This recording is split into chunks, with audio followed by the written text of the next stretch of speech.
Queridos irmãos, queridos amigos que nos acompanham, sejam todos muito bem-vindos ao canal da Igreja em Camaçari.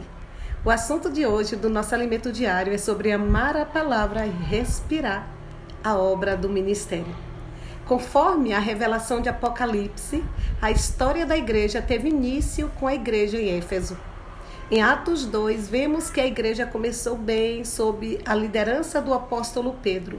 Em seguida, ela prosperou grandemente quando esteve sob a condução do apóstolo Paulo, chamado por Deus para completar toda a revelação da economia de Deus, isto é, do plano de Deus para a sua igreja no Novo Testamento. Todavia, nem todos perceberam que a preciosa palavra falada por Paulo, na verdade, era a palavra de Deus e não a dele. Foi aquela palavra que fez a obra de Deus. Infelizmente, em sua época, muitas outras palavras foram oferecidas às igrejas, tanto pelos judaizantes como por aqueles influenciados pela filosofia grega. Todos eles competiam com Paulo e queriam tirar as pessoas das igrejas para seguirem a si. Isso trouxe muito prejuízo à igreja. Mesmo assim, o evangelho por intermédio de Paulo prosperou até o mundo ocidental. Por isso, Paulo escreveu a seu cooperador Timóteo: quando estava de viagem rumo da Macedônia, te roguei permanecesses ainda em Éfeso para admoestares a certas pessoas, a fim de que não ensinem outra doutrina. É como se ele dissesse: não ensinem diferentemente daquilo que tenho ensinado, pois este falar que lhes tenho transmitido produz a economia de Deus na fé. É a palavra profética de Deus para dar direção à igreja.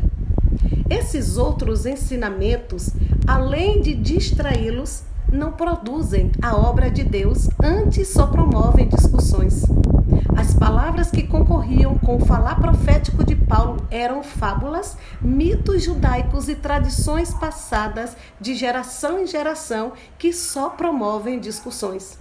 O Senhor está voltando e não estamos na igreja para discutir, mas para promover a economia de Deus na fé.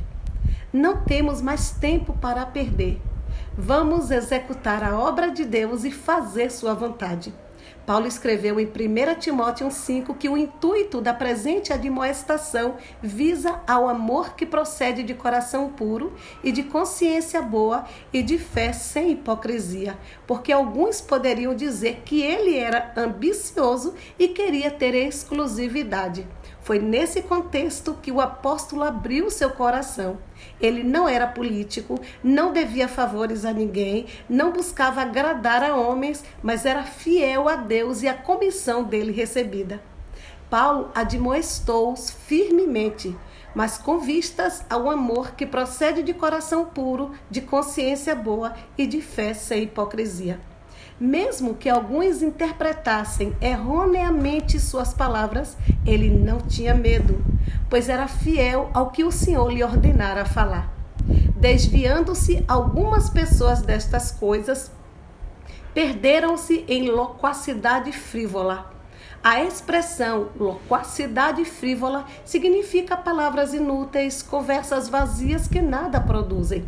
Naquele tempo, alguns pretendiam passar por mestres da lei, não compreendendo, todavia, nem o que dizem, nem os assuntos sobre os quais fazem ousadas asseverações.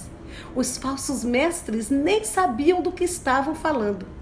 Paulo, porém, sabia, e suas palavras visavam salvar a igreja da iminente degradação que estava em curso. Enquanto preso em Roma, Paulo precisava contar com alguém de sua confiança para ajudar a igreja em Filipos, que necessitava de apoio. Por isso, disse que esperava mandar-lhes Timóteo o mais breve possível, porque a ninguém mais tinha de igual sentimento que cuidasse dos interesses deles.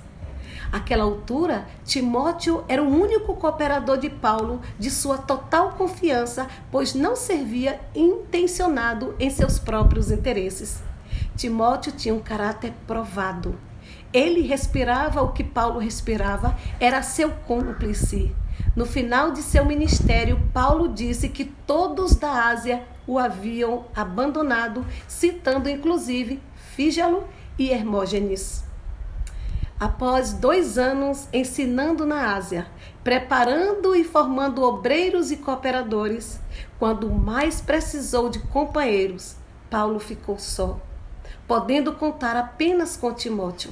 Hoje o Espírito Santo está formando um grande grupo de Timóteos, composto de homens e mulheres que respiram o mesmo encargo do apóstolo, desejam trazer o Senhor de volta e realizam sua vontade.